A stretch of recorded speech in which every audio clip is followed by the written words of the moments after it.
si vos querés hacer como pausas largas y después continuar. Dale, eso se corta. Dale. ¿Ya estamos? Bueno, entonces comenzamos con la pregunta, ¿qué es el programa Vivir? El programa Vivir es un programa de reeducación emocional y espiritual. Se basa en dos pilares, porque la gente en general consulta o pide ayuda cuando tiene problemas emocionales o cuando tiene problemas conductuales. Básicamente las emociones más perturbadoras para la gente son la tristeza, el miedo y el enojo. Cuando esas emociones alcanzan niveles de intensidad muy altos, las personas buscan ayuda, o cuando sus conductas son disfuncionales, es decir, que boicotean los objetivos que quieren lograr. Estas son las personas que buscan ayuda en el programa. El programa tiene dos pilares. Un pilar es una enseñanza psicológica, cognitivo-conductual, que tiene como fin es educar, es enseñar sobre cómo puedo yo evaluar o valorar las diferentes situaciones de la vida de una manera distinta para que ya no me produzcan las emociones disfuncionales que me producían antes. A su vez, con esta nueva manera de evaluar o valorar los acontecimientos y la realidad, voy a tener también conductas diferentes. Las que antes eran disfuncionales y me boicoteaban, ahora esas conductas van a tener la tendencia de no boicotearme. Básicamente, se podría decir que el postulado de la cognitiva dice que yo, cambiando mi manera de pensar, cambiando mi manera de evaluar, voy a cambiar mi manera de sentir emocionalmente y mis conductas o mis actos. Ese es el primer pilar. El segundo pilar, que creemos que es tan o más importante que este, es el pilar espiritual. Nosotros creemos que un encuentro transformador con Dios le da la posibilidad a la gente de un cambio más genuino y más duradero en el tiempo. Corte. ¿Y cómo sería la dinámica de trabajo? Para, anda. ¿Sí? Esa queda, ¿eh? Esa queda. ¿Sí? ¿Salió más o menos bien? Sí, salió bien.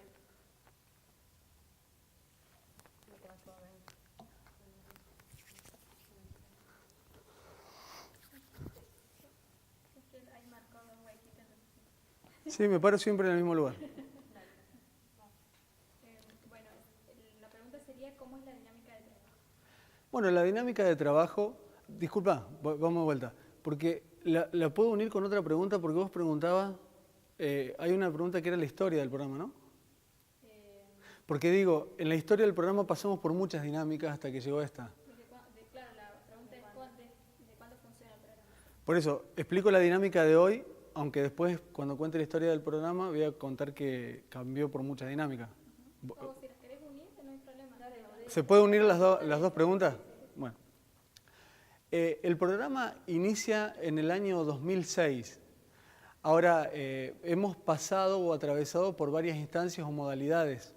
Empezó siendo un trabajo más bien terapéutico, no tan educativo como hoy, y empezamos con internación allá en el año 2006. En realidad hemos aprendido de nuestros propios errores. Luego pasamos por una modalidad de hogar de día o de medio camino, en donde los chicos ingresaban por la mañana y se iban por la tarde, y hemos transitado hasta llegar a la modalidad que quedó hoy, que estamos trabajando con esta desde el año 2010 aproximadamente, que es una modalidad ambulatoria. Hoy la modalidad consta de 3 espacios semanales. El primer espacio es un espacio psicoeducativo. Son DVD, audio o charlas de disertantes en vivo, que lo que hacen es dar todo este contenido teórico que yo mencionaba al principio, que es psicológico de terapia cognitivo-conductual. Se dan las pautas, las técnicas, las maneras en las que las personas pueden aprender a cambiar su manera de pensar. Se les brinda también una estrategia que es un cuadro de autorregistro, en donde ellos diariamente registran sus emociones, sus conductas, aprenden a reevaluar sus pensamientos para ver en qué se equivocaron a la hora de evaluar. Ese sería el espacio psicoeducativo. Luego hay otro espacio que es el espacio de grupo de ayuda mutua. ¿Por qué le llamamos de ayuda mutua? Porque entendemos que las personas que vienen no solamente pueden recibir para ser ayudados, sino que tienen potencial para ayudar a otros. Entonces tratamos de en esas dinámicas grupales generar este espacio, en donde ellos intercambian información personal y a su vez es un buen espacio para poner en práctica todo lo aprendido en el espacio psicoeducativo que es teórico. Ahí ellos comparten también sus cuadros de autorregistros, cómo fue su semana. Es un espacio muy rico. Y por último, el tercer espacio es el espacio espiritual, en donde ellos reciben enseñanzas bíblicas. El fundamento que nosotros utilizamos para el espiritual es el cristiano, entonces ellos reciben enseñanzas, doctrinas, aprendizaje. Quiero aclarar que no es necesario que ellos profesen o confiesen algún tipo de fe, simplemente es una parte más del programa que es obligatoria de participar, pero no necesariamente tienen que confesar alguna fe o alguna religión para participar. Bueno, también me gustaría que nos cuentes a cuántas personas afectaron en estos años o cuántas personas fueron parte del programa y por qué crees que este programa se sigue sosteniendo en el tiempo. Bueno, la cantidad de gente que hemos ayudado o intentado ayudar es mucha. Si yo tengo que hacer un cálculo, te podría decir que entre 300 y 500 personas han pasado por el programa en todas las modalidades diferentes. Pero no solamente eso, porque el alcance en realidad va mucho más allá, porque cada persona que solicita ayuda, detrás de él hay familias, hay amigos, y de una u otra forma el programa también impacta o llega a esa gente. Entonces ya ahí se pierde el número, es un número que podríamos estimarlo, pero no sería real. Pero lo que sí puedo decirte es que es un número grande. Y si a eso le agregamos que hemos abierto locales o programas en otras provincias, en otros lugares, ese alcance ya no lo tengo, pero sí se ha alcanzado mucha gente. ¿Cuáles son las herramientas que brinda el programa? Me dijiste cómo perdona el tiempo. Preguntame de vuelta ese. Ahí está.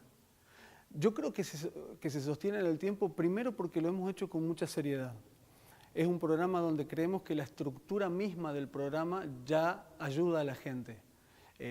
Para participar del programa se hace un contrato, un convenio, el pasante con la institución, somos muy respetuosos de las inasistencias, de las asistencias, tiene un costo, es un costo relativo porque en realidad es un costo muy bajo para lo que sale hoy una ayuda de este tipo, ya que depende de una asociación civil sin fines de lucro, pero también que tenga un precio, que seamos exigentes con las asistencias, le da una seriedad y una estructura al programa que permite que la gente se comprometa en serio.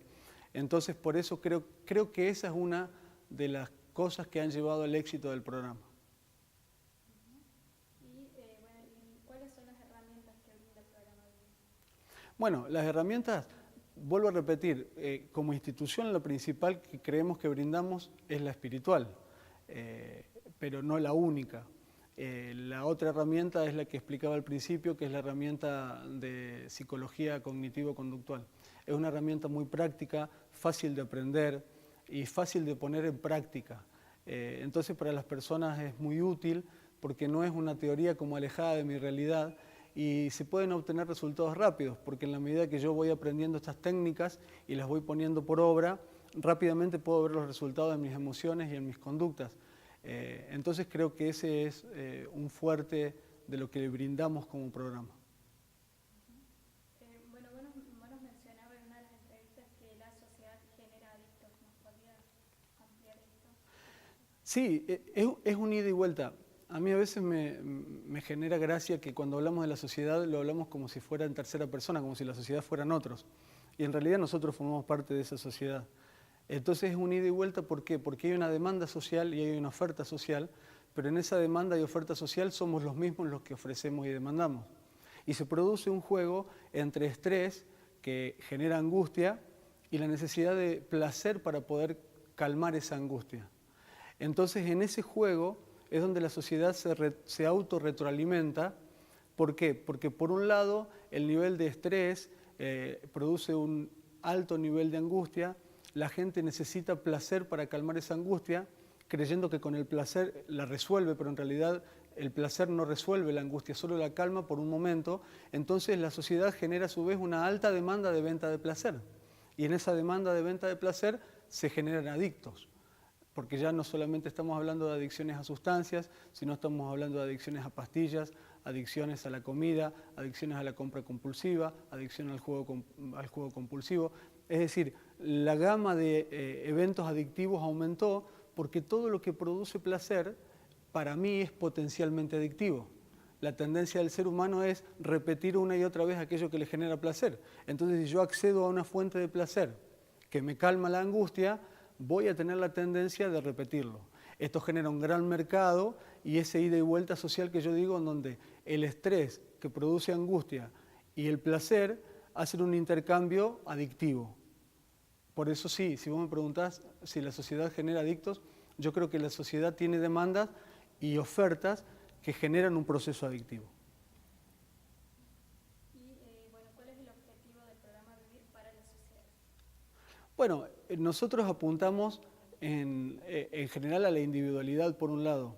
La oferta es al individuo que tiene malestar con sus emociones, que tiene problemas conductuales como adicciones, como violencia, como ira, tristezas, miedos, fobias, pánicos. Nosotros apuntamos a la problemática individual, pero como decía anteriormente, la suma de esos individuos componen la sociedad. Entonces, en esa oferta de traer una respuesta a la problemática del individuo, indudablemente estamos trayendo una respuesta a la familia, estamos trayendo una respuesta a la sociedad. La mejoría de las sumas de individuos va a ser una mejor sociedad. Estamos convencidos y creemos mucho en el cambio social, es una de nuestras metas, es lo que queremos, solo que por ahora lo hacemos desde este lugar, abordando la individualidad. A lo mejor un abordaje más integral social incluiría algo más preventivo, lo estamos desarrollando, pero todavía no está en el auge o en el apogeo que nosotros nos gustaría que esté. Pero ya empezamos con intervenciones en colegios, con charlas en distintos sectores de la sociedad, y esto da un marco mucho más amplio de nuestro alcance a la sociedad. Pero por ahora el fuerte es contribuir con la sociedad en la medida que podemos contribuir con la problemática individual. ¿Y cuáles han sido los resultados que tuvieron? Los resultados han sido muy buenos en varios marcadores. Tenemos muy buena adherencia al tratamiento, vamos a vuelta porque no es un tratamiento, vamos a vuelta. Pregúntame de vuelta sin gancho. ¿Cuáles han sido los resultados hasta el momento? Hemos tenido muy buenos resultados porque se adhieren al programa educativo, porque permanecen, porque tenemos poco registro de abandonos. En realidad, este tipo de programas tienen una adherencia en general del 30 y 40%. Nosotros hemos dado vuelta a esa cifra y tenemos una adherencia del 70 y a veces hasta del 80 según el mes. Tenemos registros muy prolijos de eso y la verdad que los resultados han sido muy buenos. Tenemos muchas personas que egresan del programa con resultados satisfactorios. El nivel de permanencia es bueno, las inasistencias son bajas. Hay un alto nivel de compromiso, que es en lo que uno puede evaluar este tipo de programas. En el compromiso, en que permanezcan en el tiempo y en la cantidad de personas que egresan con resultados satisfactorios. Y bueno, esta pregunta no estaba acá, pero si tenías una respuesta. ¿Y en qué se diferencia, digamos, este programa Vivir de los otros que quizás existen o que puede ofrecer el gobierno u otras instituciones? Principalmente la diferencia que creo yo que tiene el programa Vivir con otras instituciones es, ha habido muy buenos programas desde lo científico, desde lo terapéutico si se quiere, muy prolijos desde ese lugar. Y por otro lado, muchas instituciones religiosas han intentado hacer programas desde lo religioso, pero con un bajo sustento en lo científico. Nosotros hemos incluido las dos cosas y creo que la hemos hecho lo mejor posible y los resultados demuestran que así es. Hemos sido muy serios en la parte científica, en la parte educativa, hemos sido muy protocolizados y lo hemos hecho con un fundamento científico serio y le damos mucha importancia a lo espiritual, también lo hacemos con mucha seriedad y con mucho compromiso. Y a eso le agregamos que por ser una institución espiritual, el compromiso humano también es un área importante a destacar. Estos tres pilares creo que hacen que se tengan mejores resultados que otros programas, que vuelvo a repetir, no los desmerezco, creo que son muy buenos, pero a lo mejor en esta ocasión se pudo reunir lo mejor de cada uno para hacer el programa Vivir. Yo tenía otra pregunta, podríamos hacerle esa. ¿Cómo ayuda el programa Vivir en la rehabilitación de adicciones a través de la educación emocional? Lo que nos importa es la rehabilitación del adicto. Acá el agua si no me muevo acá. No, te lo llevo yo. Como queremos ver cómo el programa Vivir con la educación emocional rehabilita al adicto, es lo que más nos importa, y el concepto, ¿y qué es un adicto? ¿Qué es un adicto? Claro. Bueno, Estas dos cosas. Y después, Sí. Dale. ¿Cómo trabajan con la educación emocional en la rehabilitación de adicción? bueno, un adicto yo lo definiría como una persona que eligió un mal placer para calmar sus angustias. ¿Por qué digo un mal placer? Porque, como yo explicaba antes, una tendencia lógica del ser humano es que cuando se encuentra angustiado, y cuando hablamos de angustia no necesariamente tiene que ser la angustia de tengo un hogar disfuncional. A veces el solo hecho de estar aburrido genera angustia, y esa angustia me invita, me provoca a recurrir al placer para calmarlo. Ahora, esta dinámica es de todos los seres humanos. El tema es cuál es ese placer al cual accedo para calmar mi angustia. Hay placeres que yo llamo sanos, como me puedo juntar con mis amigos, puedo practicar un deporte, y eso hace que mi angustia disminuya. De todas formas, ningún placer la resuelve a la angustia en su trasfondo, pero sí contribuye para que se calme esa angustia. Ahora, un adicto es aquel que de una forma u otra accedió a un placer que es muy negativo para él y le termina trayendo más problemas que soluciones. Entonces, si yo lo tengo que definir desde ese lugar, un adicto es una persona que eligió un mal placer. Ahora, como definición, el adicto es alguien que recurre patológicamente en una actitud repetitiva a una fuente de placer. Hoy están de moda las sustancias, pero como yo explicaba antes, uno puede recurrir a cualquier fuente de placer y armar un circuito adictivo. La otra era... ¿Cómo ayudaron a través de la educación emocional al adicto a Bien. rehabilitarse? Bueno, por medio de la educación emocional, justamente lo que buscamos es romper esta estructura mental, esta plataforma en donde yo, frente a una angustia, accedo, me permito acceder a un placer que termina boicoteándome. Eso se asienta sobre una plataforma mental, una manera de procesar mis pensamientos, una estructura psíquica determinada, y desde ese lugar yo accedo al placer. Si nosotros podemos intervenir en esa manera de pensar para que ya no se generen emociones disfuncionales como el aburrimiento, tristeza, angustia, etc., voy a hacer que la persona, más desde su raíz, pueda resolver el problema. Es decir, no intervengo solamente en quitarle el placer, sino que le estoy dando herramientas cognitivas para que él pueda resolver el problema que le generó la angustia. Y si somos más profundos aún y agregamos la parte espiritual, nos vamos más atrás ya y trabajamos sobre la propia identidad de la persona. Es decir, si yo puedo abordar, cuanto más profundo abordo, más integral va a ser la sanidad. Entonces yo desde lo espiritual puedo abordar la identidad de la persona, desde lo cognitivo puedo abordar su manera de pensar y su manera aprendida de resolver problemas, y después sí restaría la conducta, que la conducta no va a ser otra cosa que el resultado final de estas dos intervenciones más profundas.